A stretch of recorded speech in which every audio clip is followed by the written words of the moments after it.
Bien, vamos a seguir hablando del segundo retiro del 10%. Estamos con Max Quitral para ver la lista política, pero también, y nos interesan mucho, esas dos situaciones. El golpe político, lo que ha sucedido, pero lo más importante, la visión respecto a este nuevo retiro del 10% desde la perspectiva económica, desde la perspectiva de las pensiones. Marco Kremerman, Cecilia Cifuentes, gracias por estar con nosotros para conversar de este tema. Y quisiera partir por Marco Kremerman. ¿Crees que es una buena noticia este segundo retiro del 10%? Fundación Sol. Hola, buenos días. No creo que sea una buena noticia. Lo que sucede finalmente es que son los trabajadores y las trabajadoras quienes están pagando el costo de la crisis con sus ahorros. Si uno suma, finalmente, si este segundo retiro llegase a ser el primer retiro y el efecto potencial del segundo retiro, podríamos estar hablando de casi 35.000 millones de dólares que estarían disponiéndose de los ahorros de trabajadores y trabajadores para paliar esta crisis. El problema es que no basta con decir me opongo si es que no existe una solución efectiva para apoyar no a un grupo pequeño focalizado de hogares, sino a un grupo de hogares que al parecer quienes han gobernado y quienes han opinado permanentemente en las últimas décadas no conocían la realidad de los hogares chilenos, no conocían cuáles eran los ingresos de los hogares chilenos, cuál era el nivel de endeudamiento y por tanto le llamaban clase media o le llaman clase media. Marco. Este imaginario de que son grupos que tienen ingresos suficientes para llegar a fin de mes, no pueden darse grandes lujos, pero no deben recurrir supuestamente a endeudamiento para sus necesidades básicas para poder costear sus necesidades. Lamentablemente, cuando uno revisa los datos, por ejemplo, la actual encuesta suplementaria de ingresos que fue publicada en estos días, uno observa que la mitad de los hogares en Chile tiene ingresos autónomos inferiores a 683.000 pesos. El 80% tiene ingresos autónomos inferiores a 1.430.000 pesos, ¿no? Entonces la realidad es mucho más compleja y abarca un gran número de hogares que hoy día, a pesar de que algunos de sus componentes no han perdido el trabajo, y eso es muy importante, el hogar en su conjunto, y por eso que no hay que analizar a los individuos de manera aislada, el hogar en su conjunto ha tenido problemas totales o parciales, y es por eso que esta política lamentablemente sin una alternativa se ha hecho imparable. Sí, bueno, ahí está la opinión de Marco Kremerman de la Fundación Sol. Cecilia Cifuentes, economista, ¿cómo lo ves tú? Es una mala noticia también para ti, pero desde la perspectiva de también lo que pincela Marco, acá se está gastando o se está enfrentando una crisis con 35.000 millones que vienen del bolsillo de la propia gente y no del Estado. La inversión del Estado en esta crisis son 12.000 millones de dólares, que es el acuerdo. ¿Coincides con esa crítica que incluso hacen parlamentarios de la UDI al gobierno? No, la verdad que bueno, es efectivo. Yo coincido con Marco que esta es una muy mala forma de enfrentar la crisis, porque es exactamente equivalente al dicho de pan para hoy, hambre para mañana. O sea, para paliar una emergencia de hoy día, me estoy gastando los ahorros que tengo para mañana, a pesar de que ya sabíamos y todos sabemos que esos ahorros son insuficientes para mañana. Y a pesar de eso, me los estoy gastando. Ahora, respecto a los montos de las ayudas del gobierno, y esto es un tema que la verdad estamos enfrentando una situación muy difícil. Obviamente uno quisiera que el gobierno pudiera reemplazar toda la caída de ingresos que han tenido las personas, pero eso es completa y absolutamente inviable. O sea, aquí lo primero que hay que entender es que hay una realidad y que cuando el gobierno gasta recursos, de todas maneras son recursos de los ciudadanos. Los estados no generan recursos por sí mismos, los recursos de los estados vienen de los ciudadanos. Y hay una capacidad máxima de endeudamiento que tiene el Estado y que es viable sin que finalmente eso nos lleve a enfrentar una crisis fiscal como la que enfrenta ahora Argentina o como que la que ha enfrentado Brasil en el pasado. Entonces hay un tema de realismo. A mí me parece que si uno compara los paquetes de ayuda que ha dado el Estado chileno respecto a otros países del mundo, la verdad es que Chile queda en un nivel no tan distinto a países desarrollados y por supuesto de los más altos dentro de los países emergentes. Entonces hay un tema de realismo. Lo otro es un poco de voluntarismo, de decir que el Estado responda pensando que los Estados pueden echar a andar la maquinita de los billetes para financiar, y eso sabemos que no funciona. Entonces, en ese sentido, hay un tema de eficiencia del Estado que sí yo creo que está presente y que los recursos no se están gastando de la mejor manera, pero cuando se habla también de eficientemos el gasto del Estado, Estado, tampoco hay apoyo del mundo político para eso. Cecilia. En ese sentido, yo creo que aquí el tema de cómo gasta el Estado ha estado fuera de la discusión y es súper relevante. Ya, pero es que sabes que aquí hay una discusión que lleva y que se lleva a cabo a nivel político. El tema es que quienes terminan pagando los platos rotos es el civil, es aquel que no puede llegar a fin de mes, es aquel que sacó el 10% y finalmente con eso, ¿qué es lo que hizo? El alto porcentaje pagó deudas. Bueno, lo veíamos en la encuesta durante la jornada de ayer. Incluso hay gente que tenía que pagar cuotas de colegio para que sus hijos sigan estudiando sentados en su casa. Entonces me gustaría ir con Max y decir, a ver, ¿cuáles son las alternativas en definitiva? La gente, y ya lo decía Marco antes, está pagando los platos rotos de lo que es una pandemia y una crisis. Pero en definitiva, ¿cuáles son las alternativas? ¿Y qué es lo que podría hacer en general la gente? Bueno, primero agradecer la invitación. Yo creo que hay un debate interesante con respecto a qué tipo de modelo, de sistema de pensiones hay que ir conociendo. Algunos plantean derechamente el sistema de reparto, habría que revisarlo. No es ajeno a la realidad nuestra. Pero yo creo que en el fondo hay dos debates que serían sumamente pertinentes de resolver. Uno, el tema del Estado, que creo que nuevamente comienza a aflorar la crítica al Estado, que en el 2008, en la crisis subprime, ya se discutió, pero parece que esa discusión, ese debate se nos olvidó fácilmente y ahora nuevamente tenemos una realidad similar. Y en relación al tema de las pensiones, probablemente el sistema de reparto sea una alternativa viable. Ahora, ajustada a la realidad, yo creo que hay un gran problema en nuestro país de política pública, que la mayoría de las propuestas siempre están mirando a otros países y nos olvidamos de nuestra propia idiosincrasia, de la realidad. Y no es solo en el tema de las pensiones, ha sido en el tema, por ejemplo, la educación, el transporte público, mirando otras experiencias y olvidándonos un poco de la realidad nuestra. Tienes razón. Bueno, hay que mirar siempre también nuestra realidad, que es muy distinta. Pero, Marco Kremerman, ¿tú crees que con este primero, segundo, dicen que viene el tercer retiro, el sistema de AFP se empieza a desmoronar? ¿Queda desfinanciado? ¿Es el derrumbe del sistema? No, yo creo que no necesariamente. Sin duda tenemos dos discusiones en paralelo. La discusión sobre cómo los hogares en estos momentos, porque hay una sensación de que la crisis estaría pasando, pero el problema del desempleo siempre tiene un rezago, se arrastra por muchos meses y por tanto muchos hogares van a requerir ayuda por mucho tiempo más. Entonces hay que buscar las mejores alternativas y las mejores políticas públicas para ayudar a los hogares. Ojalá que no sea un tercer retiro, eso no tiene mucho sentido. Pero la discusión queda sobre la mesa, porque cuando uno dice, el presidente acaba de decir 4 millones de personas van a quedar sin saldo, eso es correcto, pero primero hay que decir que la mitad de esos 4 millones de personas son personas menores de 30 años que comenzaron a cotizar recientemente. Entonces ahí se están mezclando dos cosas. Y en segundo lugar, es importante lo que ha sucedido en Chile desde el año 80, 81 en adelante, es que son las personas las que se han tenido que adaptar a este sistema, que es un mercado de cuentas individuales de ahorro privado obligatorio, bastante extraño, como decía Max. Lo que tenemos que construir es un sistema de pensiones que se adapte a la realidad del país. No puede ser que las personas se terminen adaptando a un negocio previsional.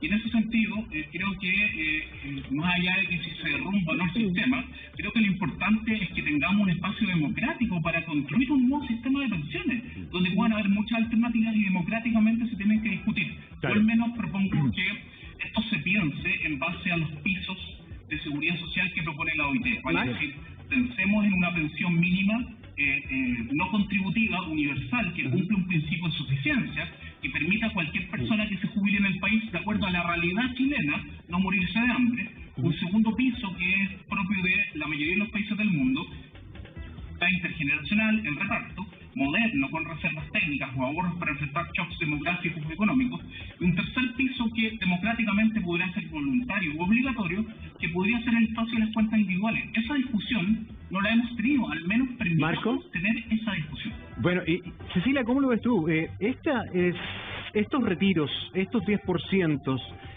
¿son el fin del sistema? ¿Crees tú que el sistema de AFP es el mejor sistema y debería perdurar, o es el momento de reestudiarlo como plantea Marco? Yo creo que efectivamente estos retiros ponen al sistema en serio riesgo y me parece que eso es muy preocupante, porque la verdad que si uno tuviera que decir cuáles son, para mí por lo menos, los 4 pilares que han permitido el desarrollo económico de Chile de las últimas 3 décadas, hay que considerar que en las últimas 3 décadas el país ha crecido a la tasa promedio más alta que tiene desde su independencia. Entonces, a pesar que hay carencias, a pesar que hay muchos desafíos pendientes, esos resultados han sido buenos y han sido producto de 4 pilares que para mí son fundamentales. El primero es la apertura comercial y financiera. El segundo pilar es la estabilidad de precios, que no haya inflación. El tercer pilar es una situación fiscal sostenible, pilar que ya está seriamente amenazado.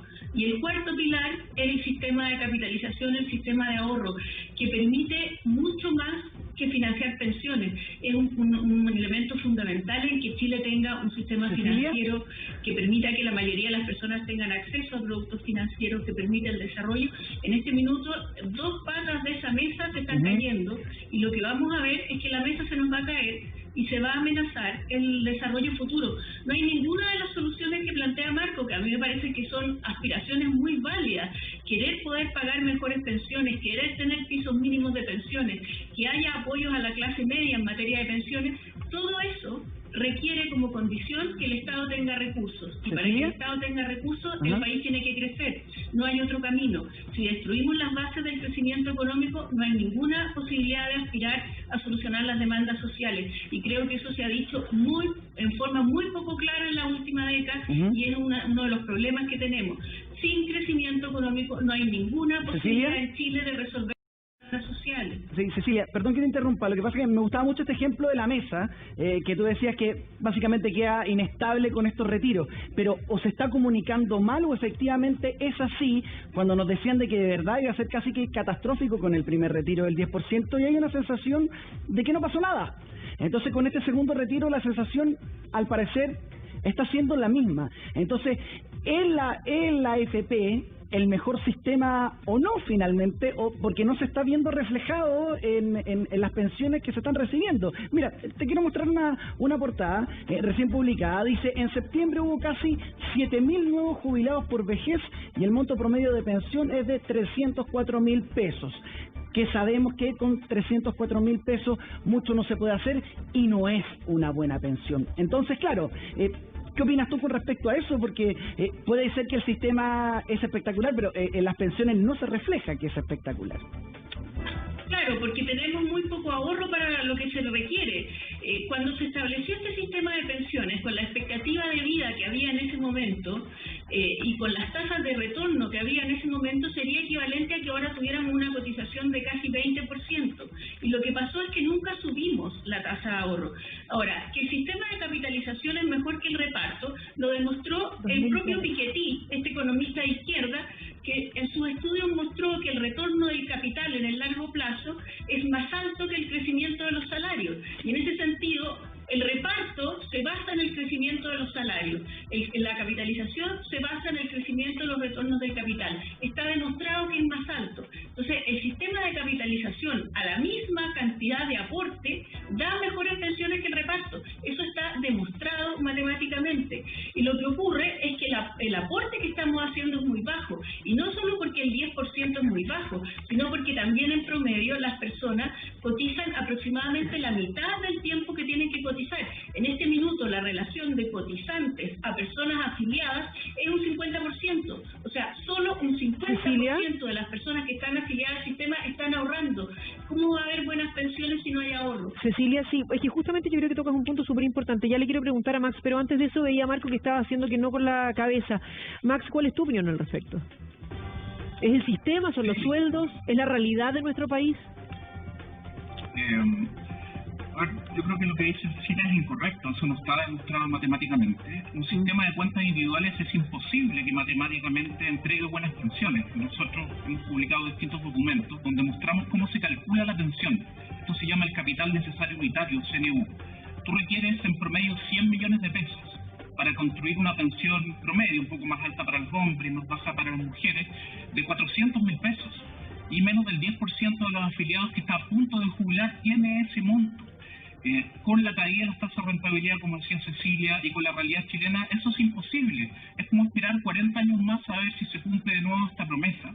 Lamentablemente, cuando uno incluso revisa las personas que cotizaron hasta 35 años, de los 127.000 personas que se jubilaron el año pasado, nuevos pensionados, la mitad de quienes cotizaron casi 35 años sacaron menos de 270.000 pesos, ¿no? Y el salario mínimo está en 326.500 pesos. Entonces, lamentablemente, este sistema puro, donde en el pilar contributivo hay solo cuentas individuales, más el pilar solidario, que no es solidaridad intergeneracional, existe en el 4 o el 5% de los países del mundo. Entonces, en la mayoría de los países del mundo que tienen sistemas mixtos, tienen sistemas de reparto con reservas técnicas, es importante mirar la estadística del Banco Mundial respecto a no es lo que tiene Chile. Y hay algo muy importante. Un sistema de pensiones no puede prescindir de los beneficios definidos en las garantías. A ver, Marco, no solo es un sistema de incertidumbre individual, y eso lamentablemente, si es que no se hacen cambios, vamos a ir al pozo, y eso lo estamos demostrando. Marco, es imposible dar buenas pensiones para este sistema. Al igual que tú, mientras tú haces tu descripción argumentativa, Cecilia también dice nones. Y yo creo que es bueno escucharlos a ustedes porque reflejan el por qué esta discusión ha tomado tanto tiempo, el nivel de desacuerdos que hay también en esto. Cecilia, ¿por qué tú no estás de acuerdo con lo que Marcos describe? No, porque no es efectivo, que este es un sistema muy inusual en el mundo. De hecho, la mayoría de los países desarrollados tienen sistemas de reparto que están quebrados, porque el sistema de reparto funciona vía que los trabajadores activos financian a los trabajadores pasivos. Las cotizaciones, en vez de ir a las cuentas individuales, van a financiar jubilaciones. Y ese sistema, con el aumento en la expectativa de vida y sobre todo con la caída de tasa de natalidad, está llevando a que los países tengan aproximadamente 3 trabajadores activos para financiar un pasivo, lo que requeriría que pusieran aproximadamente más de un 30% del sueldo, pensando en promedio en el fondo. Entonces, la mayoría de los países han introducido sistemas de capitalización y de ahorro porque los repartos se han hecho insuficientes. De hecho, si uno mira los sistemas de pensiones mejor catalogados en el mundo, en el número 1 está Holanda, que cada vez avanza más hacia un sistema como el chileno, porque el reparto es inviable. Y el reparto también es inviable en Chile. El reparto es equivalente a lo que estamos haciendo con los retiros. Es pan para hoy y hambre para mañana. Cecilia, por la demografía que está proyectada para Chile. Ya, justamente, porque ¿sabes lo que pasa? Que Holanda tiene realidades también bien distintas respecto a las que tenemos nosotros en los gastos básicos, educación, salud, desde una vara que va mucho más alta que la que tenemos nosotros. El mercado laboral, el por nivel de ejemplo, formalidad. Veámonos en Europa, veamos el sistema que tienen otros países. Pero quiero ir un segundo con Ana María. Ana María, tú tienes la situación que se vive, por ejemplo, en España. En España, sin duda, bien importante, porque ya sabemos que acá en Latinoamérica se cuestionan mucho los sistemas de reparto, pero también en Europa.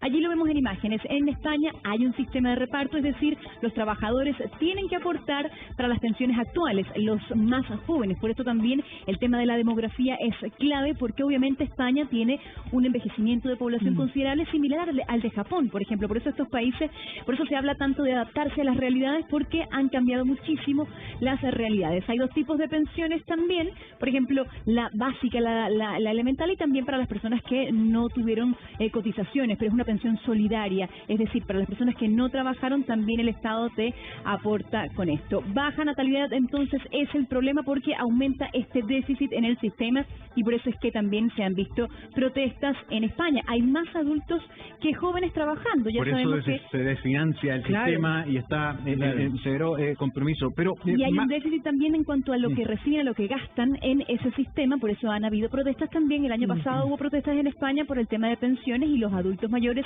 que dicen, uno escuchaba muchísimo eso, la plata no nos alcanza, las pensiones son muy bajas también. Ahora, Max, no se trata de ser populista, sino que de verdad, al menos yo he tratado de escuchar testimonios a la gente, y mucha gente coincide y me dice: ¿usted cree que yo quiero farrearme en mi pensión? ¿Usted cree que yo quiero quedar cero? No me queda otra. Entonces, claro, esto parece muy populista. Ayer Pepe Out fue un diputado que votó en contra de esto, de los pocos, porque fueron muy pocos, y él no es de derecha, ¿cierto? Sí. Y dice, hay que ser responsable, aquí está haciendo un populismo, esto tiene que hacer por otro camino, pero resulta que es la política cómo se está enfrentando con la realidad. Mira, yo no lo defino como una política populista. Yo creo más bien es una política del momento realista dadas las circunstancias.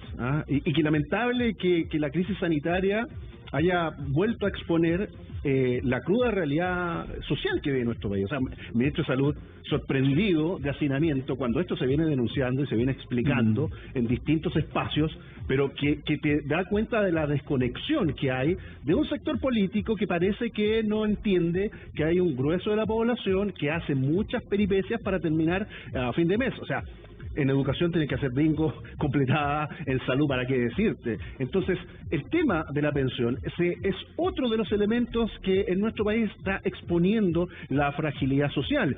Claro, se dice, mira, que con este sistema de capitalización individual es perfecto, que hay que crecer más. Bueno, ¿y qué pasa con los países sudamericanos? Que las barreras de crecimiento han ido en retroceso.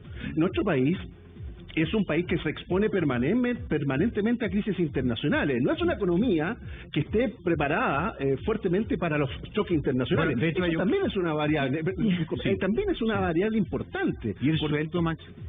Bueno, ese otro. Un país donde la inmensa mayoría gana un promedio de 400 lucas.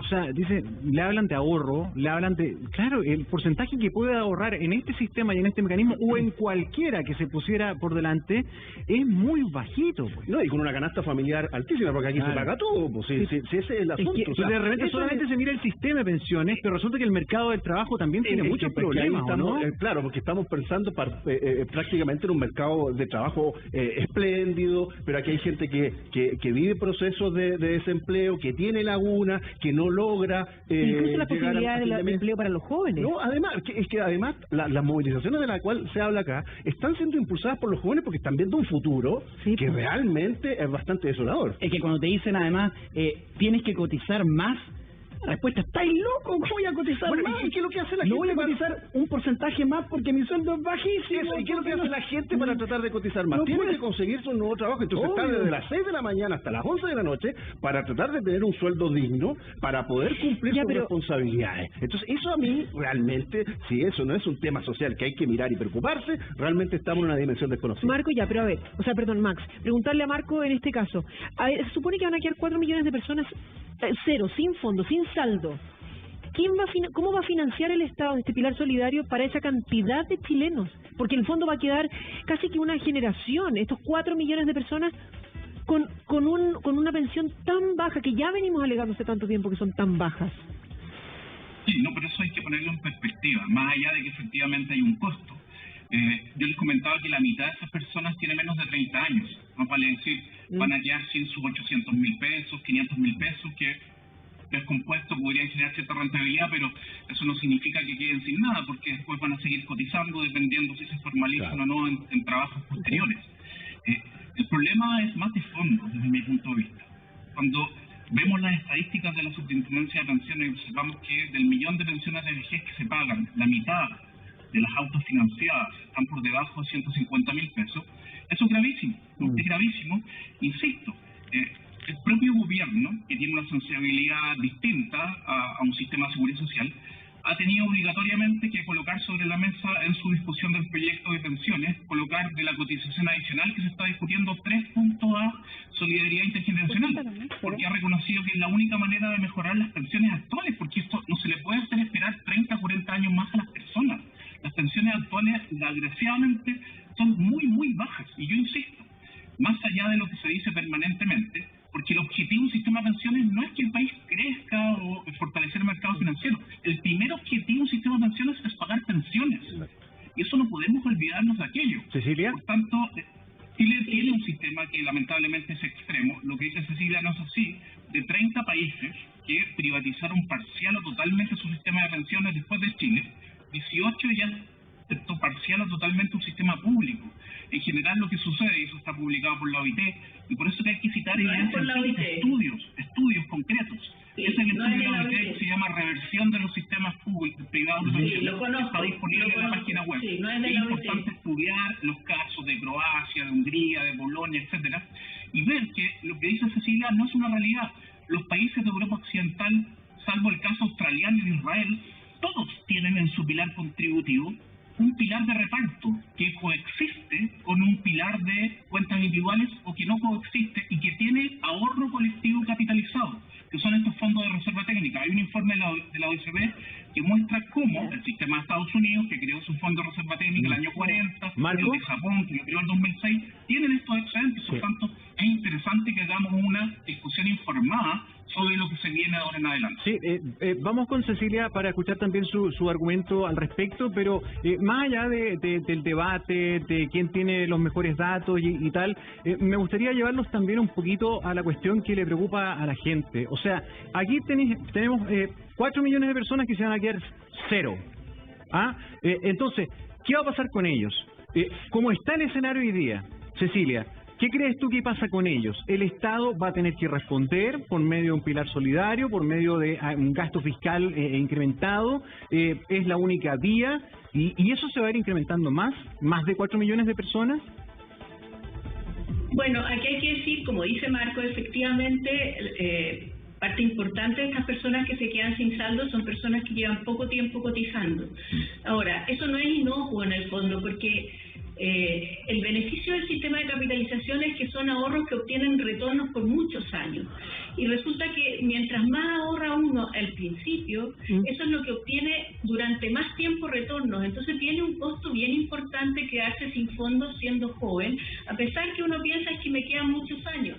Porque lo que ocurre es que más de la mitad de la pensión se construye por los primeros 10 años de cotización. Entonces sí tiene un costo. ¿Cómo se resuelve esto? La verdad es que no hay forma de resolver esto sin que tenga, porque son recursos. Los recursos hay que sacarlos de alguna parte. Entonces Marcos habla del reparto, como si el reparto fuera un tema que uno no, si con este sí que no vamos a tener problemas. Bueno, el reparto, como yo digo, es que los trabajadores formales pongan parte de su sueldo para financiar la jubilación. Eso es el reparto, eso es lo que están proponiendo ahora. Cecilia. Dice, no, que lo pague el empleador. Resulta que si lo paga el empleador, de todas maneras tiene una incidencia bien grande en los trabajadores, porque se crea menos empleo, suben menos los sueldos, hay un costo. Entonces, cuando hablamos que tenemos un mercado laboral muy precario, y yo lo comparto, con bajos sueldos, también lo comparto, y vamos a poner un sistema que precisamente genera más problemas en ese mercado laboral, porque desincentiva la contratación, es preferible ser informal, y desincentiva los aumentos de sueldo, porque genera costos.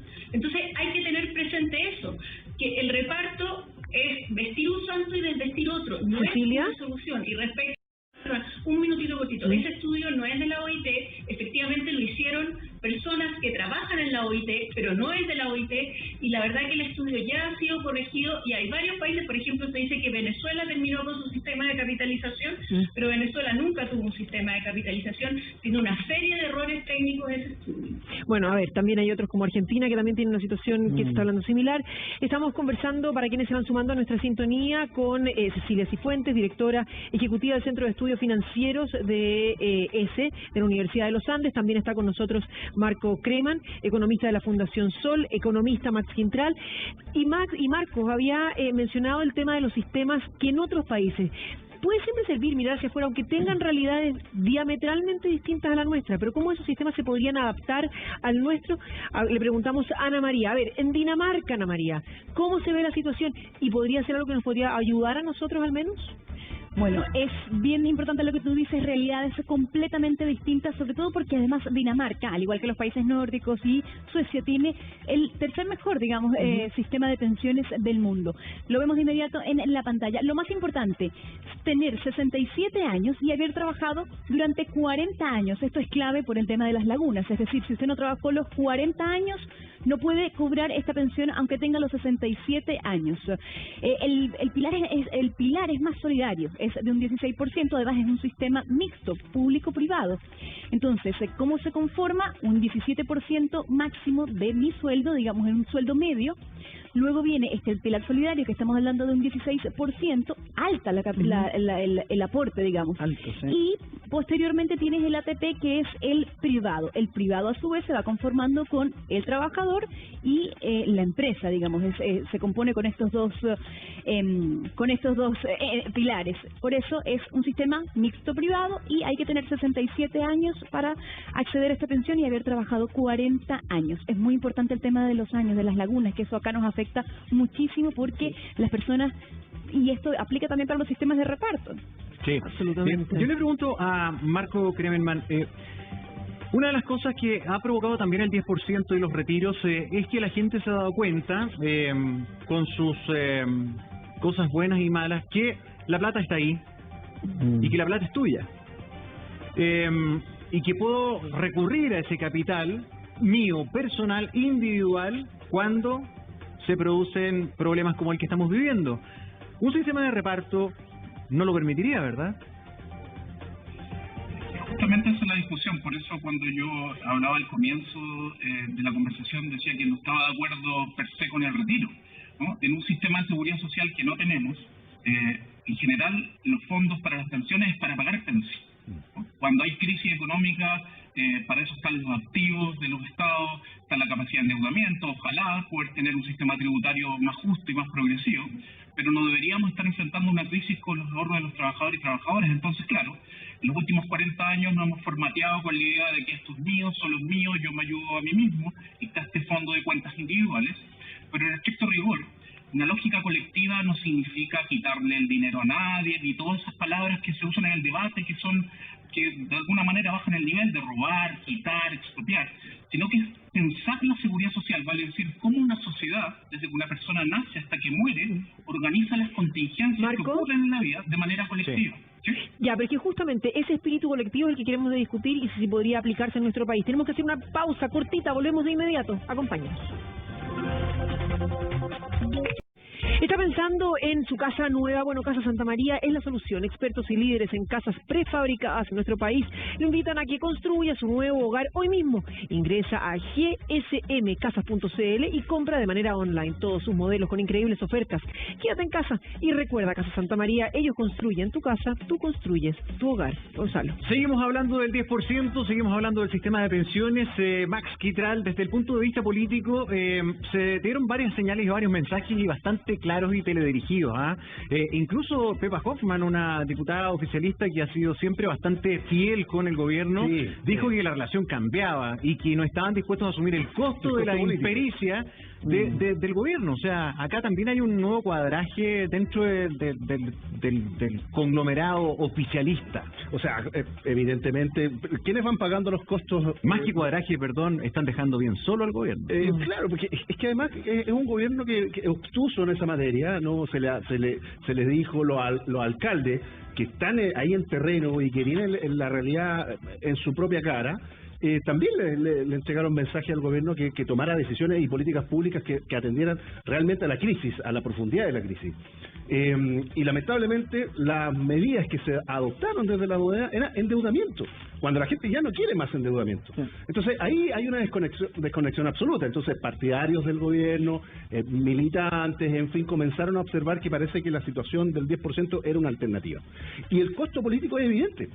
¿Por qué? Porque si se tienen que alinear con una política que no está teniendo una aprobación mayoritaria, claramente después, cuando vayan a hacer su trabajo distrital, sus votantes los van a decir, bueno, usted estaba de acuerdo con esta política que era abusiva en toda su dimensión y nosotros vamos a tener que nuevamente estar buscando algún tipo de mecanismo de solución. Entonces es evidente que hay un cansancio, un agotamiento, porque parece que hay algunos parlamentarios que no son escuchados y que, a pesar de que son cercanos al mandatario, sí se deben a sus votantes. Y ahí hay un juego un poco maquiavélico, finalmente, porque bueno, porque digamos las cosas como son. Aquí también hay unos parlamentarios que se están jugando reelecciones. Bueno, por supuesto, sí, es periodo tremendamente electoral. Bueno, Max Quitral, gracias por esa lista política, a Cecilia Cifuentes, a Marco Kremerman por darnos un tiempo dentro de su agenda académica. Gracias por estar aquí, ojalá los podamos tener más adelante, porque este tema va a estar presente en el escritorio, la mesa de todo Chile. Gracias, muy buenos días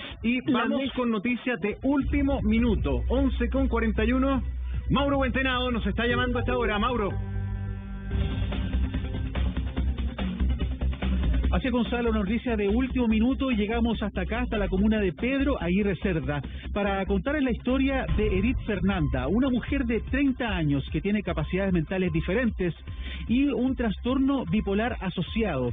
Lo que acá estamos es con la familia, porque ella desaparece el 3 de noviembre a las 3 de la tarde. Fue a comprar a 2 cuadras de su casa y no volvió. No volvió y desde ahí su familia no tiene noticias de ella, solo la información de que al día siguiente alguien habría retirado la pensión de invalidez que ella recibía, pero en Rancagua. Ellos están acá en Pedro Aguirre Cerda, estamos con su mamá. Natalie Gómez, nuestra compañera, reportó este caso y lo vemos en la siguiente nota.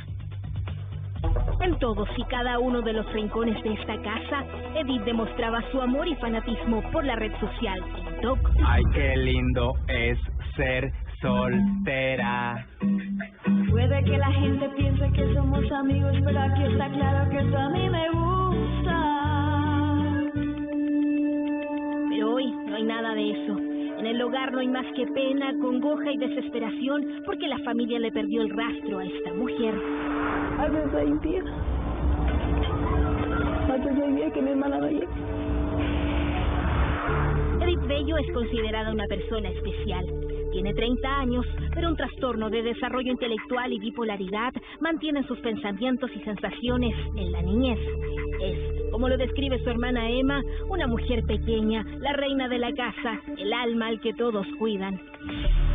Mi hermana es una niña, es como una niña de 30 años, pero tiene como 8 años. Es una niña chica, es alegre, es juguetona, es tranquila, es de casa. Ella no saldría nunca sola de su casa si no fuera algo como lo que pasó ahora. Por eso nadie se explica su desaparición desde el 3 de noviembre en la comuna de Pedro Aguirre Cerda. Ese día Edith se levantó temprano y habría estado jugando durante la mañana con su red social favorita. A la hora de almorzar, le pidió a su hermana que le cocinara uno de sus postres predilectos. Íbamos a hacer un pay de limón, porque a ella le gusta la cocina. Entonces ella me dice que por favor le cocinara y me dice voy a ir a la esquina a comprar y resultó que ella no volvió. Pasaron 10, 15 y 30 minutos. Edith no llegaba. Ella salió a las 3. Ya 3:30 mi papá empezó a ver qué le había pasado porque no había vuelto. Salimos a buscarla con mi papá a la esquina y caminamos hacia por la orilla a ver si alguno de los vecinos la había visto, pero nadie la vio pasar. En un principio ni Emma ni sus padres quisieron pensar mal. Quizás se había quedado conversando. Así pasaron un par de horas hasta que llegó la primera información. De ahí pasó que ya dieron como las 6 de la tarde y mi vecina me dice que ella la había visto, pero ella la hubiese atrapado si ella hubiese sabido que mi hermana le había pasado algo, porque la vieron caminar muy rápido, como que iba arrancando de algo. Llegó el anochecer y Edith no daba pistas de su paradero. No contestaba el teléfono. Sí respondió unos mensajes de WhatsApp, aunque toda la familia cree que no fue ella quien está detrás de esas palabras. Según Emma, esta pequeña frase en la que Edith habría escrito "no te puedo decir" no refleja la naturaleza de su hermana. Mi hermana la estuvimos llamando, a mí no me contestó nunca. A mi mamá supuestamente le contestaron por WhatsApp que ella estaba bien, pero no era Celeta. Y a través de eso mismo igual... ¿Tú dices que esos mensajes no son de ella? No. ¿Por qué no son? Porque mi hermana por su discapacidad no escribe bien. Entonces se podría haber saltado una letra o haber puesto otra letra en vez de la que iba. Entonces esa letra no es de ella. Al día siguiente salieron a buscarla nuevamente. Fueron de casa en casa, preguntaron a los vecinos, hasta que uno les entregó el que quizás sea el último registro visual de Edith. El mismo que avala a la vecina que dice haberla visto caminando de forma acelerada. En el video de 20 segundos se ve a Edith transitando por calle Carelmapu. Su paso es más rápido de lo habitual, según describe Emma. Muy rápido, como que iba muy rápido, muy acelerada y miraba hacia atrás, miraba hacia el lado.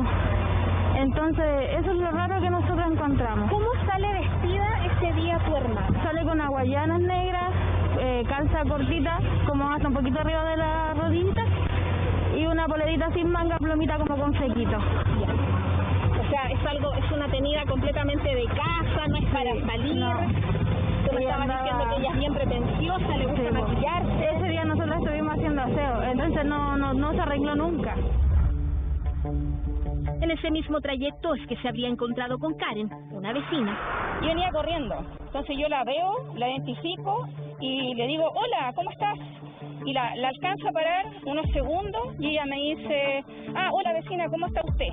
Y de ahí siguió corriendo por aquí mismo y después yo seguí comprando, me fui a mi casa, jamás pensando que iba a pasar algo así con ella. La historia de Edith está lejos de terminar.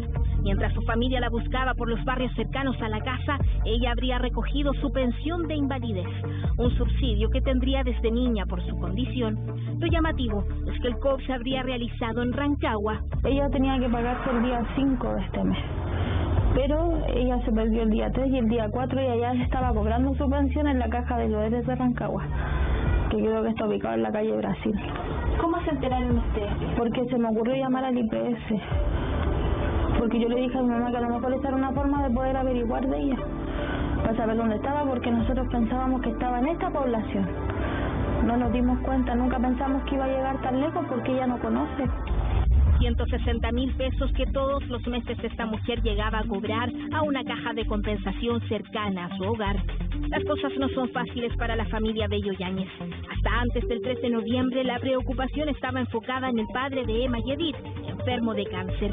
Para costear su tratamiento venden rifas, las que ofrecen por todo el barrio. De ahí que Edith sea conocida por más de uno. Yo la he buscado junto con ellos, pero se la tragó la tierra. ¿Qué quiere usted, que aparezca, no? No va a querer eso, mija. Somos todas mamás. Y le pasó una desgracia a una vecina, a uno también le duele. También le duele porque uno la conoce de cabeza.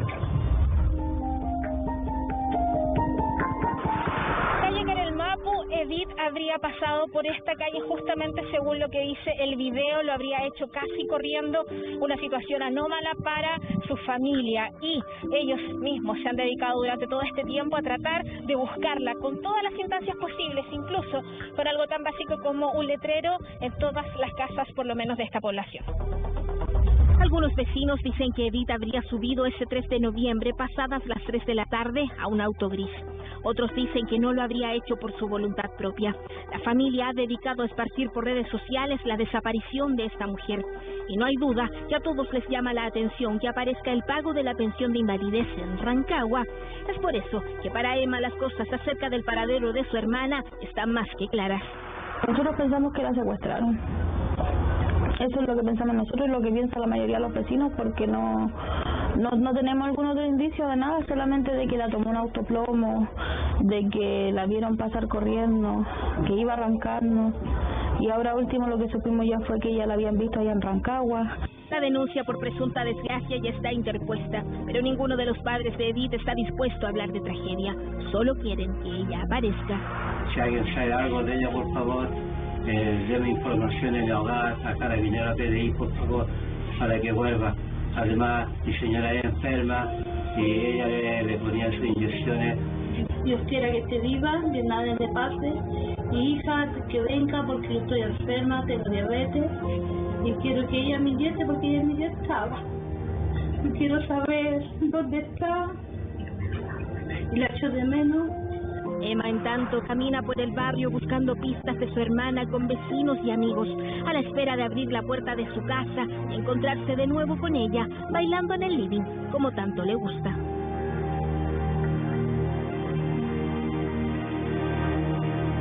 Ahí vemos la historia de Edith Fernanda, una mujer que tiene 30 años, que ahí ustedes pueden ver en imágenes. Este es el último registro que se tiene de ella. Eso se lo consiguió una vecina que fue quien la vio por última vez el 3 de noviembre a las 3 de la tarde. Ahí pueden ver cómo ella aparentemente va rápidamente caminando sin destino conocido. Ella iba a 2 cuadras de su casa, incluso un poco menos, a poder comprar algo y volver. Hasta ese momento era la intención que ella tenía. La familia no pudo dar con su paradero hasta el día de hoy. Hay una denuncia que primero Carabineros la recogió como presunta desgracia y hoy tiene la figura de secuestro.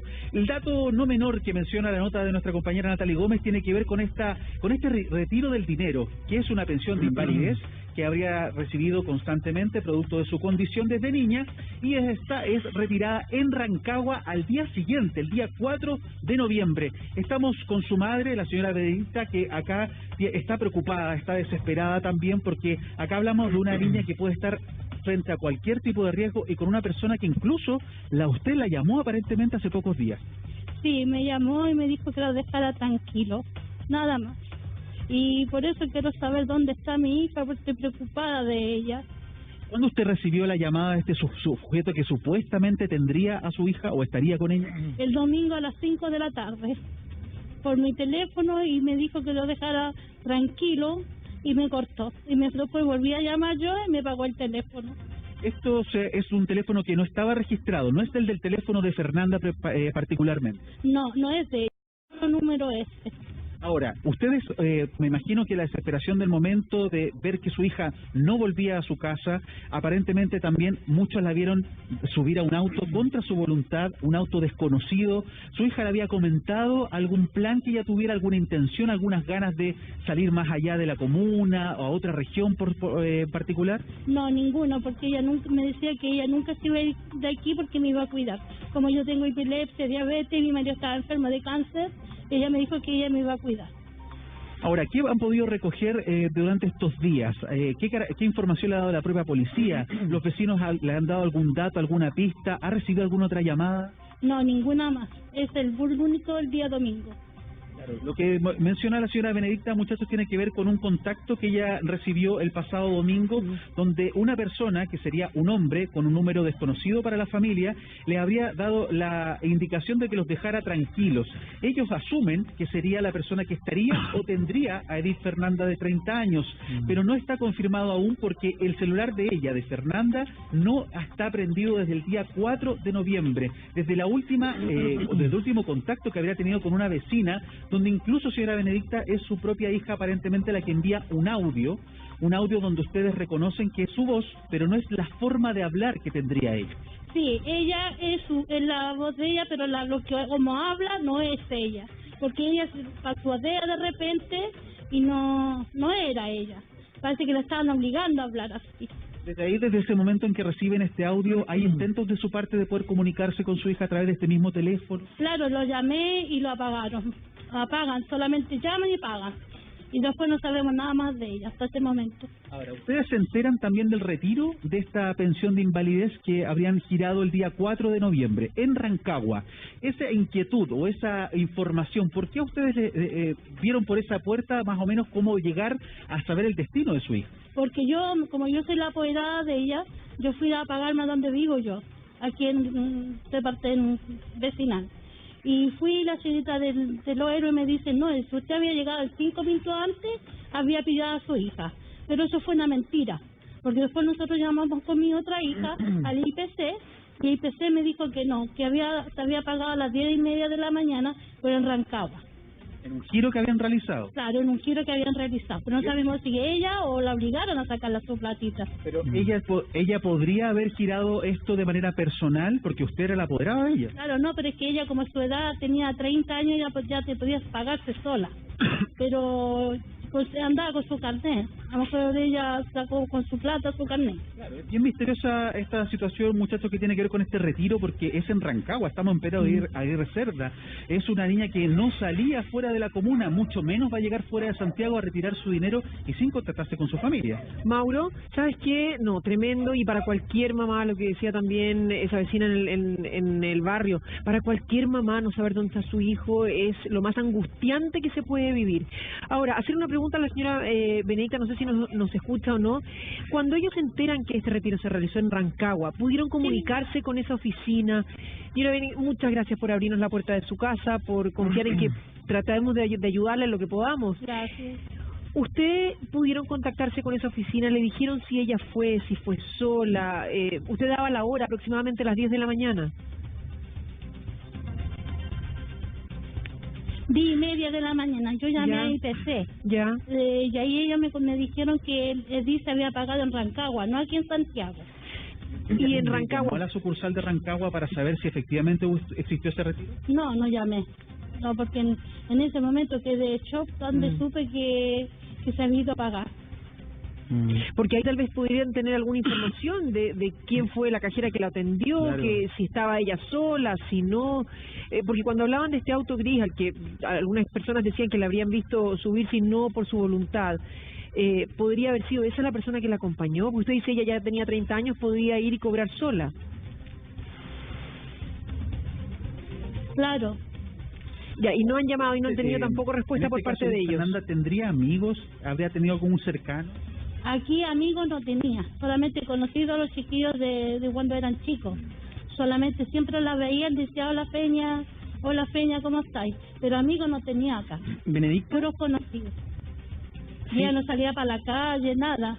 Se dedicaba a la casa. Benedicta, mire, justamente eso yo le quería preguntar. Me imagino que ha visto este video donde se ve a su hija, a Edith, caminando y se le ve con una actitud que es llamativa. Al menos nosotros que no la conocemos la vemos caminando un poco apurada. Esa actitud, para usted, ¿le parece normal o le parece un tanto extraña? Queremos seguir conversando con ustedes. De ya le mandamos un abrazo gigante y todo nuestro apoyo. Queremos saber si esta actitud es o no normal en su hija. Lo responde a la vuelta de la pausa. No se vaya.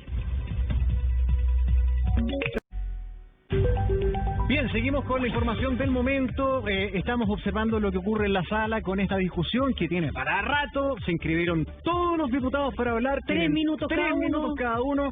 Así que ya vamos a estar en contacto con nuestros equipos en el Parlamento para que nos cuenten más o menos a qué hora vamos a tener la película clara. Y estábamos conversando con Max Quitral, analista político, y estábamos esperando su respuesta respecto a esa pregunta.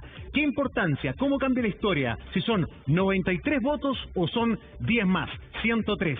¿Cuál es la relevancia y cuánto puede hacer avanzar este proyecto? Bueno, es súper importante, no es insignificante la votación. Yo creo que eso marca un precedente importante para los debates que se vienen, sobre todo para el gobierno, que debe estar muy interesado en lo que se está discutiendo en el Congreso. Si hay una mayoría importante, llega con un peso superlativo a la discusión que se daría en el Senado. Entonces eso bajaría un poco la intensidad de posibilidades de cuestionar, ir al Tribunal Constitucional de una propuesta como la que estamos discutiendo. Si se aprueba por 93, queda abierta la puerta de recurrir al Tribunal Constitucional. Si se aprueba por 103, 2/3, ¿no? No, lo que estoy diciendo yo es que las posibilidades políticas del gobierno se reducen sustantivamente. Podría eventualmente recurrir al tribunal una jugada política para tratar de no mostrar debilidad frente a la votación. Pero si hay una mayoría importante en la Cámara de Diputados, tengo la impresión de que el resultado va a ser también muy importante en el Senado y evidentemente que queda sin ningún piso político nuevamente el gobierno para evitar que esta propuesta del segundo retiro se haga realidad para un importante porcentaje de chilenos y chilenas en este momento. Max, justamente hablemos de ese porcentaje de chilenas y chilenos que estarían en función de poder sacarlo. ¿Cuántos quedan ya sin saldo? ¿Cuáles son las repercusiones de uno u otros? Ana María Silva, cuéntenos cómo son las cifras.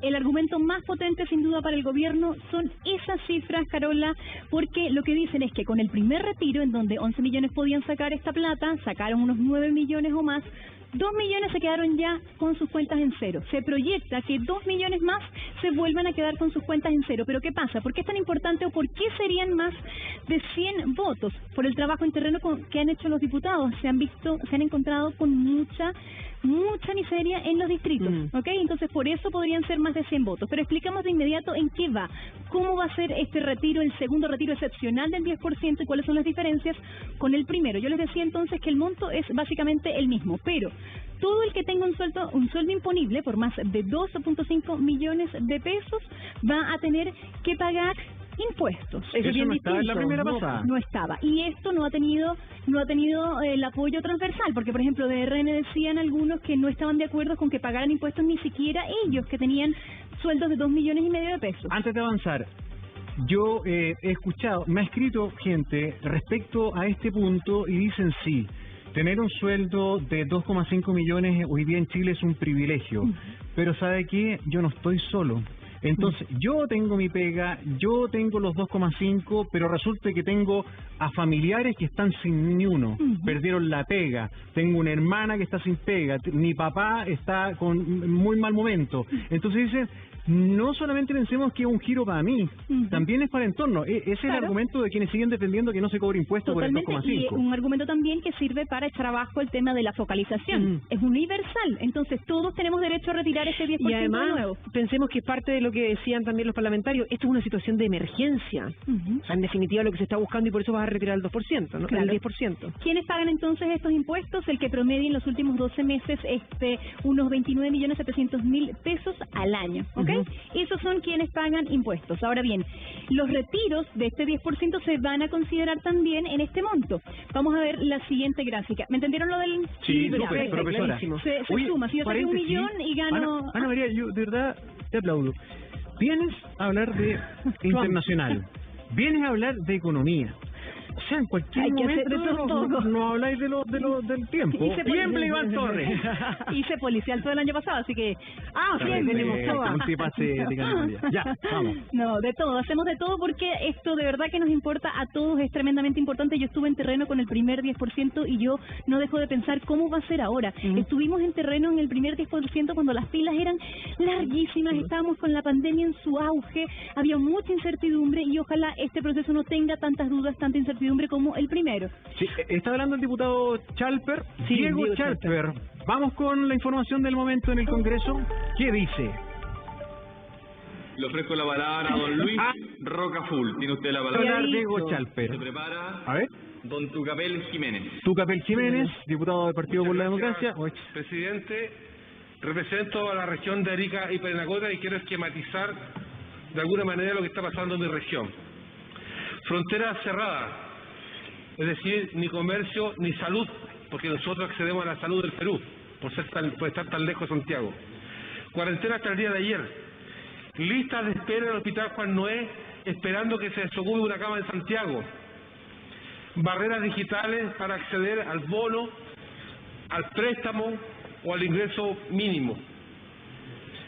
Frente a esta situación, presidente, es que no queda no queda otra cosa, simplemente que apoyar con fuerza el segundo retiro del 10%. Ya. Otro parlamentario que apoya 100% el segundo retiro, diputado Luis Rocaful de Arica y Parinacota del Partido Socialista. Anita. Sigamos revisando. Vamos a la gráfica que nos desplegan acá en el wall. ¿Existirá la posibilidad de reintegrar el retiro? Sí. Y esta es otra de las diferencias claves porque yo si retiro mi 10% y digo, bueno, lo voy a retirar, pero responsablemente lo voy a reponer para no desequilibrar tanto mi ahorro, lo puedo hacer. ¿Cómo? Cotizando voluntariamente el 5%, es decir, mi 10% obligatorio que todos los meses me descuentan, le sumo el 5%.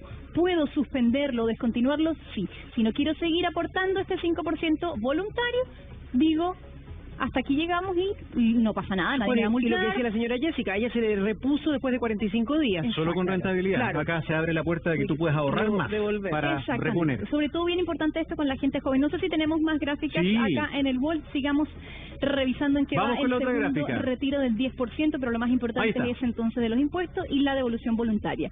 Idea 6 meses la idea de 6 meses después del segundo retiro no registrará. Esto es si podrá haber un tercer retiro. Claro, recordemos que esta fue una iniciativa del Partido Comunista, el Partido Socialista y no prosperó. Hasta ahora no ha prosperado. Hoy lo que se vota es este segundo retiro excepcional, el tema también de los fondos para personas con enfermedades terminales y lo que se deja más allá es el tema de las rentas vitalicias, que eso sí es más enredado, después más adelante estaremos explicando.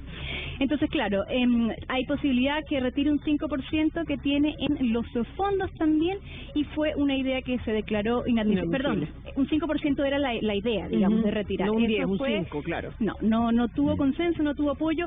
La verdad, no todo ha tenido el apoyo transversal. Yo les decía el tema de los impuestos, quién paga, quién no paga impuestos, y pudiera haber una sorpresa con el tema de la focalización hoy día, pero claro, lo que ha dicho Renovación Nacional es que no quieren que esto pase, que quiere que adelanten esto lo más posible, porque la gente necesita la plata, obviamente. A ver, Marta Meléndez, yo quiero saber cuál es tu opinión, fuera de broma, respecto a lo siguiente. Acá hay una postura que no solamente sostiene el gobierno, sino que también expertos en el tema económico. Dicen, a ver, pero acá vamos a dejar a 4 millones de personas sin ni uno de ahorro.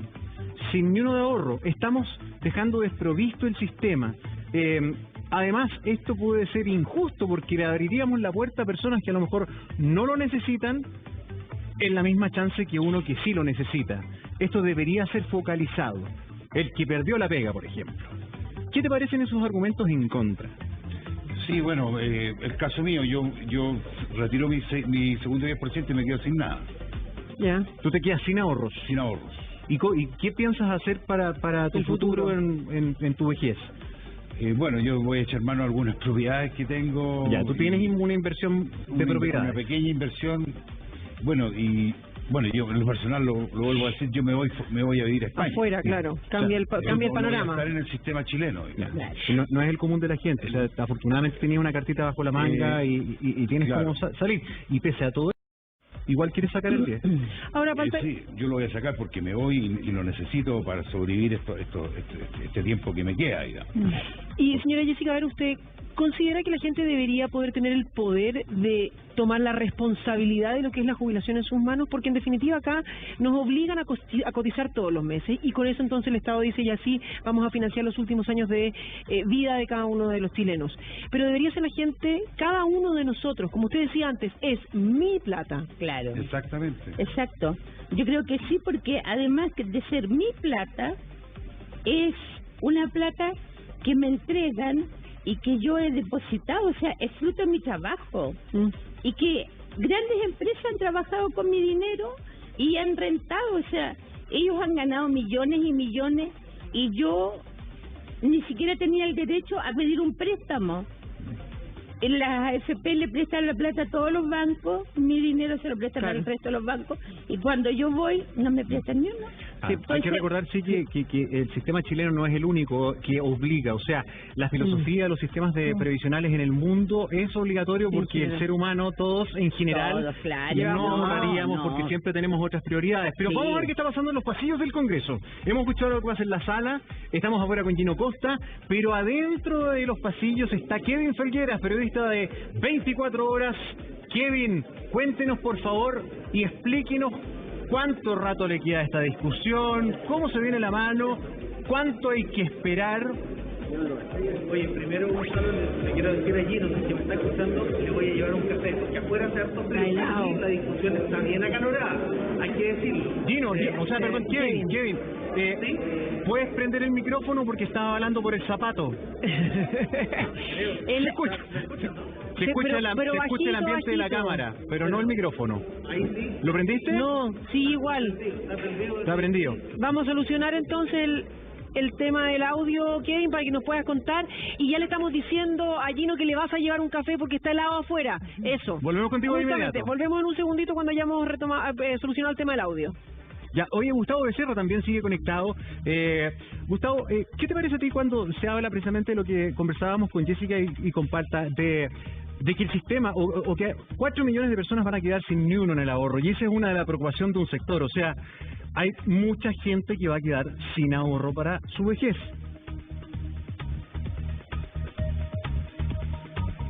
Hoy día los micrófonos no piden nada con nosotros. ¿Aló? ¿Me escuchan ahí? Ahí sí, ya, perfecto. Es que lo que les decía es que el sistema finalmente colapsó, se cayó. Eso quiere decir, si no hubiésemos tenido un sistema real de pensiones, uno solidario, social, no estaríamos hablando hoy en día de esto. Yo en general siento que esta especulación acerca del 10% es súper buen negocio para el gobierno, porque finalmente ocupa las pensiones o los retiros para un poco acallar al pueblo. Hoy le estamos cediendo esto cuando son las propias platas del mismo pueblo. Me pregunto qué pasa con las 500 lucas que tienen que devolver algunos.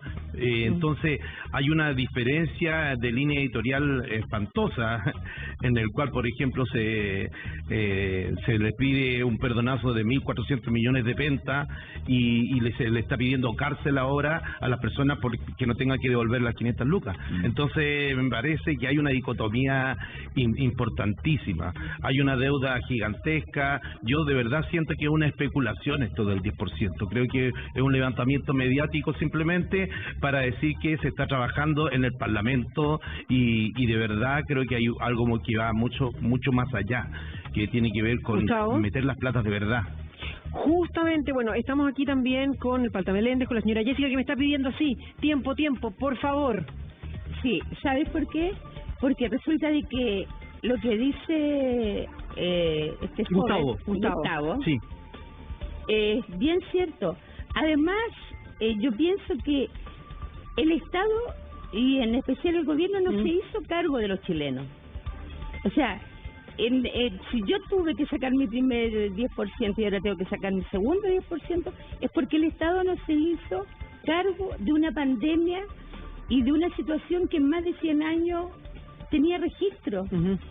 Y falta por lo menos 6 meses más, 10 meses más en que se consiga una vacuna. Entonces, yo creo que el Estado está aprovechándose de esa situación de nuestra plata. Entonces, cuando dice se van a quedar 2 millones sin plata, para ellos es fácil decirlo.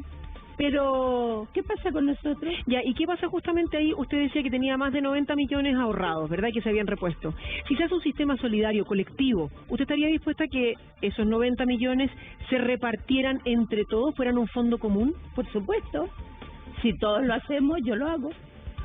Porque creo que el ser humano nació para convivir juntos.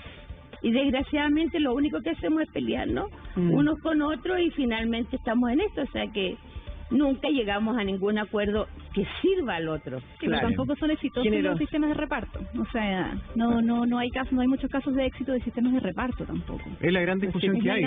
Hay algunos que señalan que sí funcionaría, hay muchos que dicen que no funcionan, que no tienen no permiten, ¿verdad?, capitalizar y mejorar el ahorro de la gente. Pero bueno, Kevin Felgueras está ahora sí con micrófono prendido. Así que, Kevin, por favor, cuéntenos. ¿Me escuchan bien? Pero perfecto. Ya, me arrepiento de lo del café. ¿Por qué? No se escuchó, como no se escuchó... No, pero nosotros ya lo dijimos, Kevin, no nos deje mal. Ya, está bien, le voy a avisar. Voy a ir un ratito más a llevarle un café a Gino Costa. Oye, lo que está pasando acá, está bien acalorada la discusión. ¿Por qué? Gonzalo preguntaba, ¿en cuánto rato más? A ver, más o menos unas 3 a 4 horas más. ¿Por qué? Porque casi todos los parlamentarios se inscribieron, quieren hablar, tienen 3 minutos para hablar, así que eso es lo que va a pasar en la sala. Les podemos decir, siendo las 12:14, que se va a aprobar.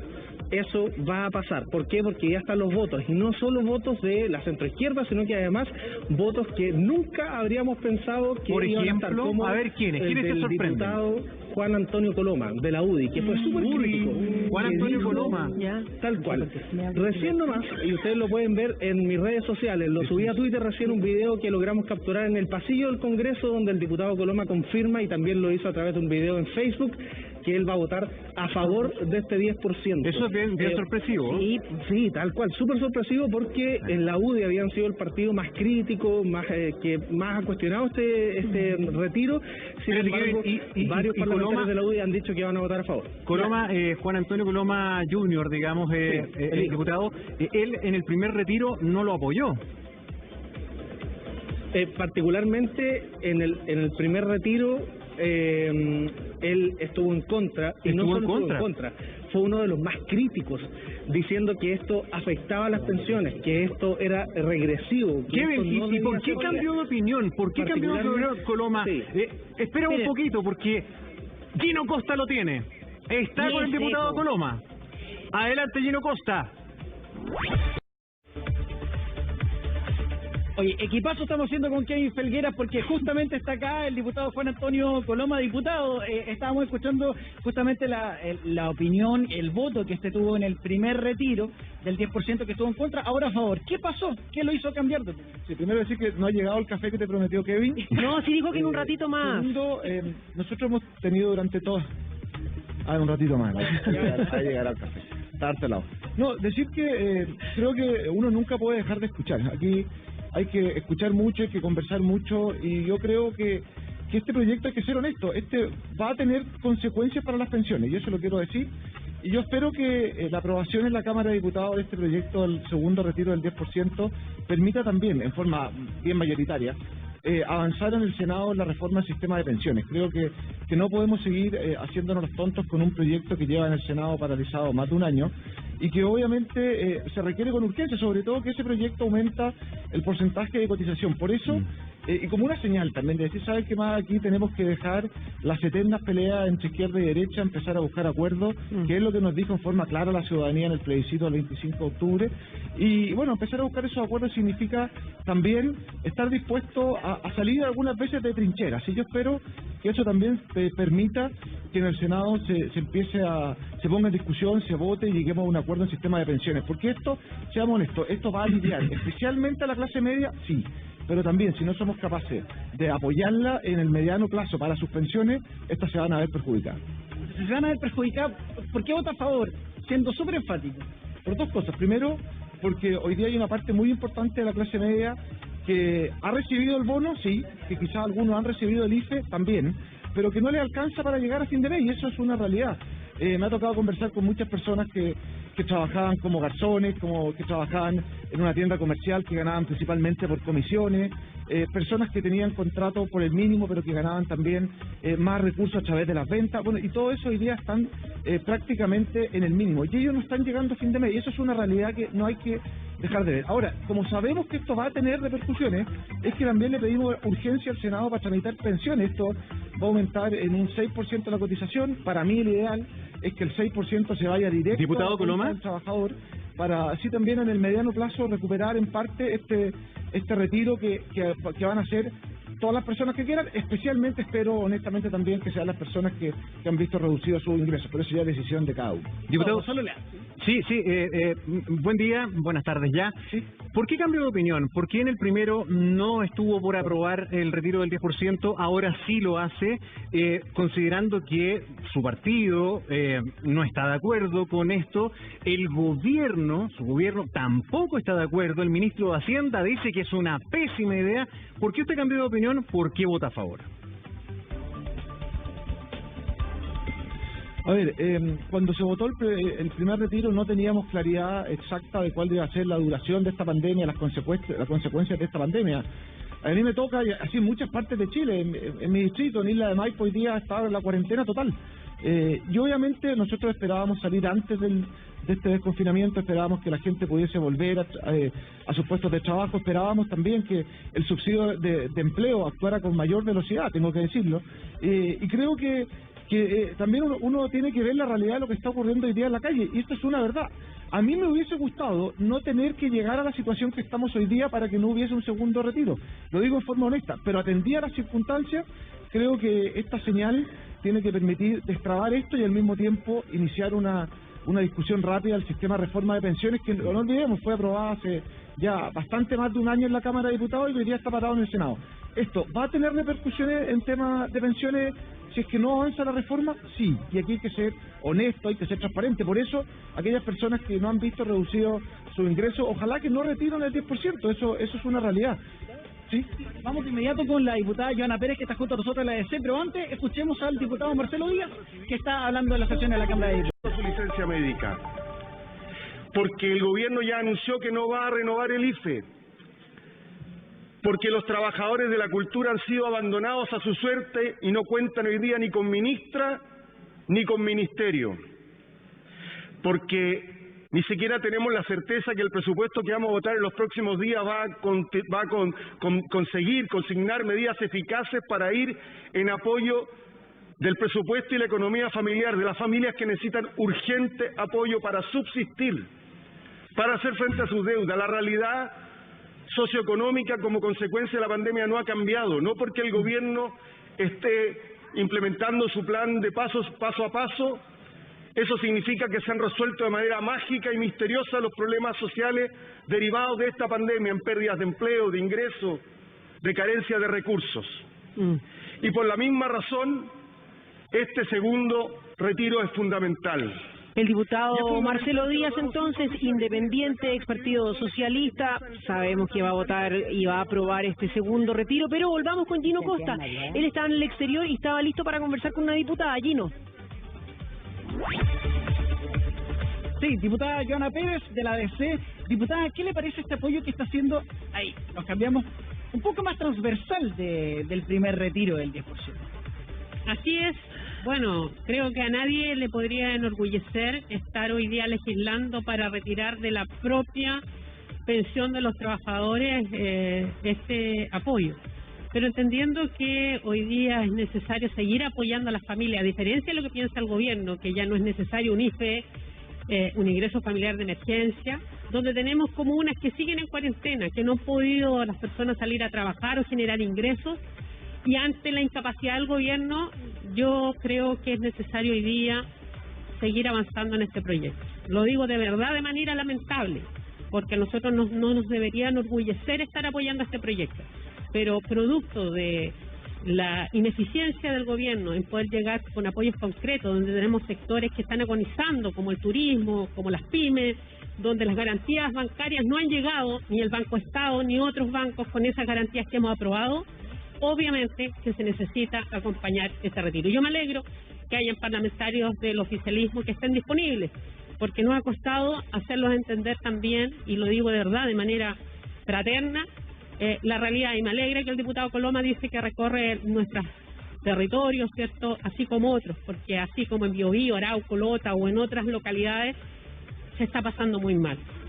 Le queremos agradecer que haya estado junto a nosotros en esta pequeña simulación de la Cámara de Diputados. Sigue la sesión.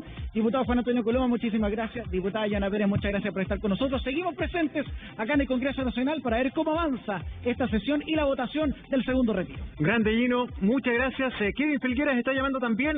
Tiene datos de último minuto. ¿Qué pasó, Oye, Kevin? Solamente contarles que en el gremelismo han afirmado, o sea, en la UDI, que varios parlamentarios, no solo Juan Antonio Coloma, varios van a votar a favor, y tiene mucho que ver lo que dijo el nuevo ministro del Interior en Estado Nacional el domingo. Esa entrevista habría sido clave para que hoy los votos de la UDI sean a favor y no en contra de este proyecto de ley. Tienes razón, Felgueras, porque en definitiva Rodrigo Delgado, ministro del Interior, jefe del gabinete, él ha manifestado su apertura a discutir el tema. Él, cuando era alcalde de Estación Central, estuvo de acuerdo con el primer 10%, y es más, como equipo municipal pusieron de acuerdo hasta un bus para explicarle a la gente cómo acceder al 10%. ¿De qué se trataba? Él ha sido, es un buen punto. Él ha sido abiertamente, entonces, una de las personas que apoyaba.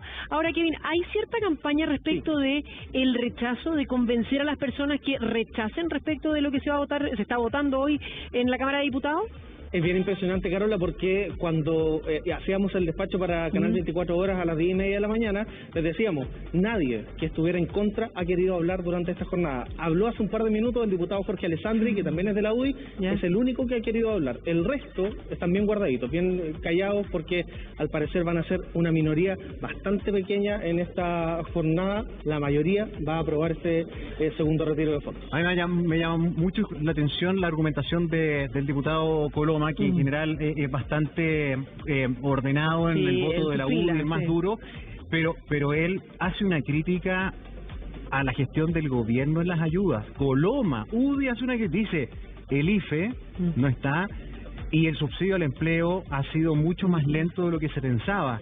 Entonces, no es menor el fenómeno político el que estamos viendo también, Kevin, que es un poco las distintas señales y cómo se cuadran las fuerzas dentro del conglomerado gubernamental. Oye, Gonzalo, y de hecho, no sé si se acuerdan, pero para el primer retiro esto pasó, pero en la votación no era tan evidente. Ahora todos lo están diciendo ya públicamente, a Vox Populi, que van a votar a favor y que hay harto cuestionamiento a lo tarde que ha ido llegando el Ejecutivo. Así lo dice al menos el diputado Juan Antonio Coloma, que fue bien crítico con la labor de la ministra del Trabajo y el ministro de Hacienda, que son los encargados finalmente de las políticas públicas en este sentido.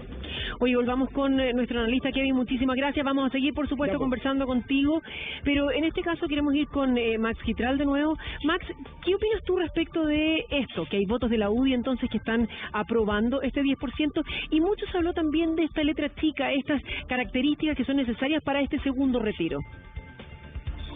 Sí, bueno, responde el cambio de voto al barómetro político, en el sentido de que se vería muy mal que algunos parlamentarios tomaran distancia de esta votación que ha tenido un apoyo y un respaldo ciudadano importante, significativo. Ahora, con respecto a lo que tú mencionas, Carola, también agregar que, claro, la justificación a la aprobación responde también al aumento exponencial que han tenido los gastos básicos de las familias. El encierro, eso también es un elemento que creo que los parlamentarios han incorporado, porque recordemos que la cuarentena aumentó el consumo de la internet, la luz, el gas, y eso también ha aumentado las cuentas familiares. Por tanto, con familias que no han tenido los ingresos, evidentemente que la solución pasa por acudir a este porcentaje. Ahora, ¿qué lectura haces tú de lo siguiente? Porque acá también el cuadro es bien complejo, y no solamente en Chile, para varios países administrar el panorama actual, que es insólito, o sea, nunca había pasado tan largo, las economías están todas tiritando. ¿Tú crees que el gobierno aquí de mañoso se opone, o tú crees que el gobierno la cuenta que está sacando es, ¿saben qué? A ver, el chanchito no es eterno, esta cuestión va a durar todo el 2021, a lo mejor la pandemia en marzo se reactiva, en abril lo que está pasando en Europa, y tenemos que dosificar. ¿Hay algo de eso? ¿Está siendo realismo político o no? Sí, bueno, también hay mucho Excel, mucha política tecnocrática que no está muy conectada con la calle. O sea, si ustedes hacen un rastreo por las familias y te van a contar inmediatamente lo que ha pasado en la interna, es decir, que las familias de 4 o 5 componentes que hoy están permanentemente en el hogar, claramente han visto perjudicados su ingreso. Entonces, creo que esa medida del gobierno, un tanto alejada, cuidando las finanzas públicas, que me parece correcto, pero también en el escenario excepcional en que nos encontramos, creo que las políticas públicas han sido insuficientes y bueno, las encuestas dan en esta línea. Entonces creo que el ministro Briones, más que cuidar la billetera del gobierno, tiene que pensar en el bolsillo de todos los chilenos y lamentablemente se ha tenido que acudir al retiro del fondo de las pensiones, que es un alivio por el momento, pero claro, en las circunstancias en que nos encontramos, además de una clase media que no ha podido optar a una serie de beneficios del gobierno que es bastante restringido, naturalmente que piensa que este es el mecanismo para no pensar... ¡Ya! Pero es como la película que se pega. Poniéndole suspenso. Bueno, ya. Eso, 3 minutos por cada uno. Max, ahí no escucha. No, Max, ahí sí. Espérate. Ahí te descongelaste. Oye, ¿tú coincides con lo que... ¿Será verdad? Perdón. Max, ¿será verdad o estás como los niños en el colegio que quedan... ¿Que ponen la foto? ¿Y quedan ahí? No, verdad. Oye, Max... ¿Alguien no quiere que hable? No, termina con la idea de esto que está súper acá todas las voces tienen espacio. Kevin Felgueras, nuestro compañero que trabaja ahí reporteando el Congreso, decía algo bien interesante. No sé si tú coincides. La voz de Rodrigo Delgado, nuevo ministro del Interior, jefe del gabinete, abierto a esta discusión, ha calado hondo, está provocando el cambio de opinión y de voto, por ejemplo, de los Coloma y de los que se opusieron antes. Bueno, ustedes muy bien lo reflejaron. Delgado era partidario del retiro original, porque además los alcaldes están con la gente permanentemente, reciben las críticas, tienen que estar atendiendo a los vecinos, a las vecinas, y por tanto esa vinculación territorial es mucho mayor, a diferencia de los ministros que a veces están un poco en la burbuja y, para qué decirlo, en la cuarentena. Entonces eso también ha generado una especie de obstáculo para entender que la mayoría de la ciudadanía está pasando una situación incómoda económicamente y que ahí hay que operar con medidas concretas, con políticas públicas directas para evitar justamente que la gente tenga esa sensación de precariedad y además de ausencia de un Estado fuerte que permita solucionar el problema económico que hoy está enfrentando nuestro país. Max, sabes que ese problema de capacidad no es solamente lo que está viviendo en nuestro país. Por ejemplo, Gran Bretaña es una situación similar y además con la incertidumbre hasta cuándo va a durar esta situación, se toman políticas públicas que también es súper complejo. Quiero preguntarle a Gustavo, y para que vayan más o menos elaborando la respuesta a ustedes también, cortito, Gustavo, aquí estamos como en la cámara, 30 segundos para cada uno. Vamos a tratar.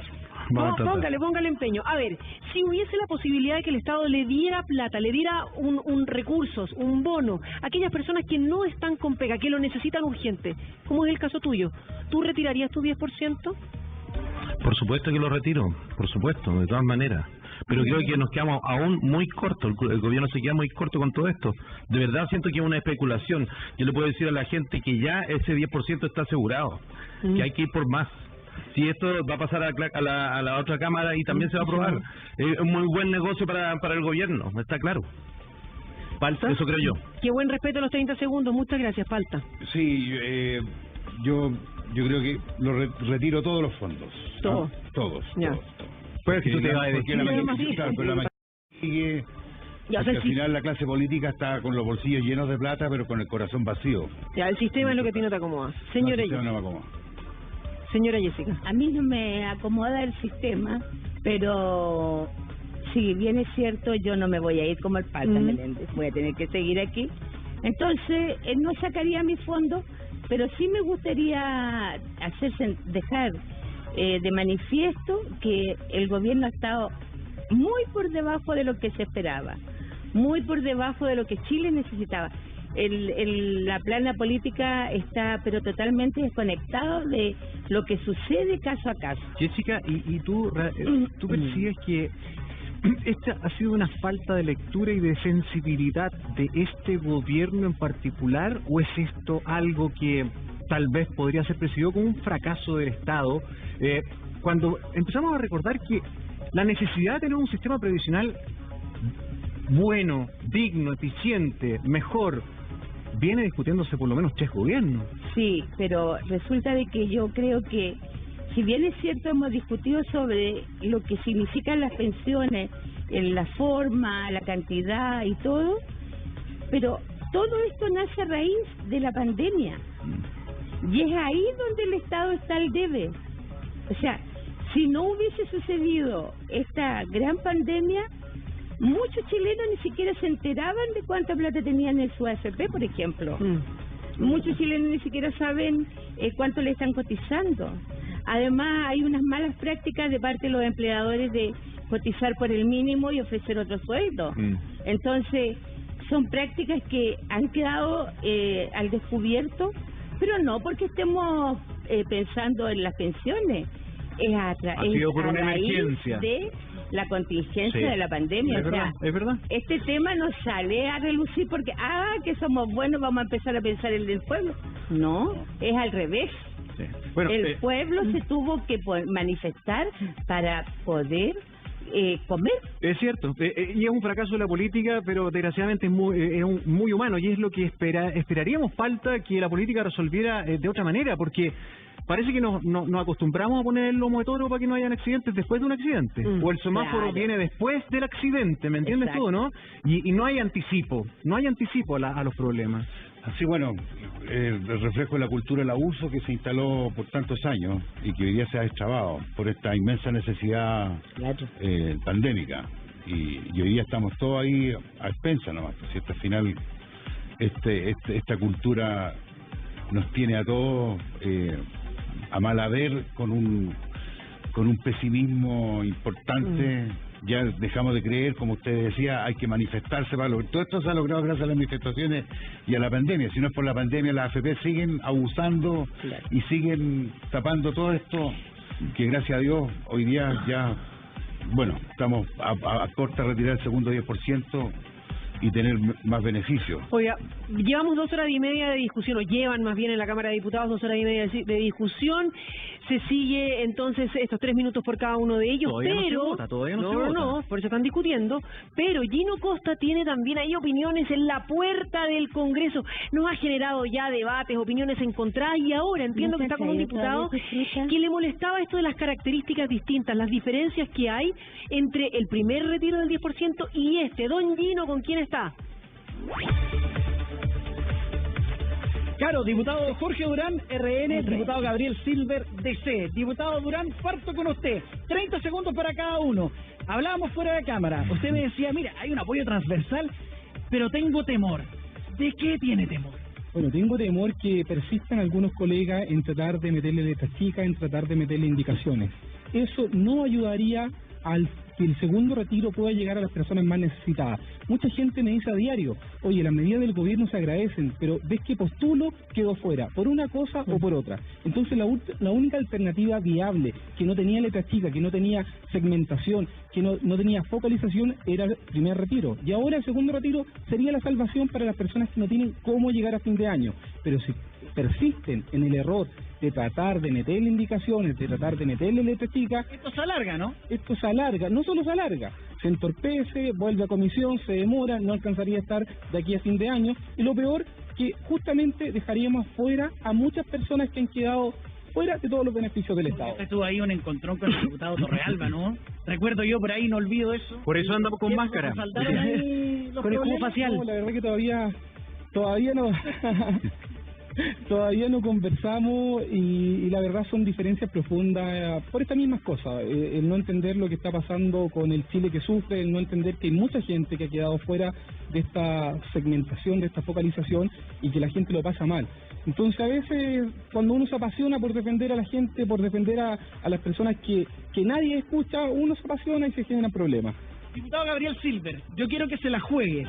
Si todo va como debería estar en la posición que tiene usted, que es aprobar este segundo retiro del 10%, ¿cuándo podría retirar los chilenos este segundo 10% de los fondos de pensiones? Juéguesela, pero a la vuelta de la pausa. No. Ahí espérenos, vuelta de la pausa y ahí el diputado Gabriel Silver se la juega, no se vayan.